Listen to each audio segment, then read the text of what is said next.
আয় আল্লাহ, দুনিয়াতে আমরা এসেছি, দুনিয়ার জমিনে কেউ আমরা থাকতে পারবো না, কেউ চিরস্থায়ী নয়। রব্বুল আলামিন, যখন আপনি আপনার ডাকে সাড়া দিয়ে আমাদেরকে নিয়ে যাবেন, আপনার পবিত্র কদম মোবারকে যেন আমার মাথাটা থাকে, বলেন সুবহানাল্লাহ। আল্লাহর কাছে দোয়া করতে পারবো না আমরা যে আল্লাহ, দুনিয়া থেকে তো আমরা চলে যাব, আপনি আমাদেরকে পাঠিয়েছেন কিছুদিনের জন্য, কিছুদিন আমরা আছি, আবার চলে যাব। যখন যেতেই হবে আল্লাহ, আপনি আমাকে ওই তৌফিকটা দেন, আমি যেন তাহাজ্জুদের সময় আপনার কদমের মধ্যে সিজদা দেওয়া অবস্থায় আমার মৃত্যুটা যেন হয়। এ কথা বলতে পারবেন না? তাহাজ্জুদের যাই না মাঝে মরণ দিও প্রভু আমায়, একামত দিনের কাজে কবুল করে নিও আমায়, পড়ুন আমিন। তাহলে এই দোয়া করতে পারবো নি আমরা?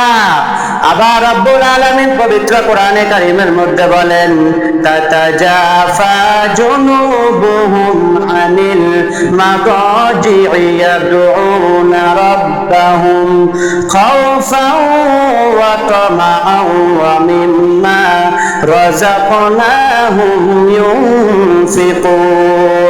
রব্বুল আলামিন ডাক দিয়া বলেন, যারা জান্নাতি তাদের অন্যতম বৈশিষ্ট্য হলো তারা রাত্রিবেলা বেশি অনেকক্ষণ ঘুমায় না, আরামের বিছানাটা ছেড়ে দিয়ে তারা রব্বুল আলামিনের কাছে চাই, ভয় নিয়ে এবং আশা নিয়ে রব্বুল আলামিনের কাছে চাই, জাহান্নামের ভয় নিয়ে আল্লাহর কাছে চাই, আল্লাহ জাহান্নামের আযাব সহ্য করার মতো আমার ক্ষমতা নাই, দুনিয়ার আগুন সহ্য করতে পারি না, ওই জাহান্নামের আযাব, ওই জাহান্নামের কঠিন আগুন সহ্য করার মতো আমার ক্ষমতা নাই।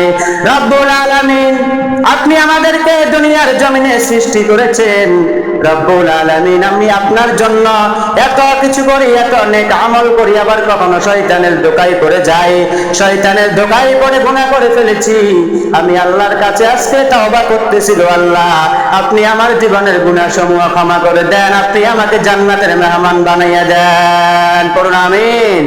এই দোয়া করতে পারবেন না আল্লাহর কাছে?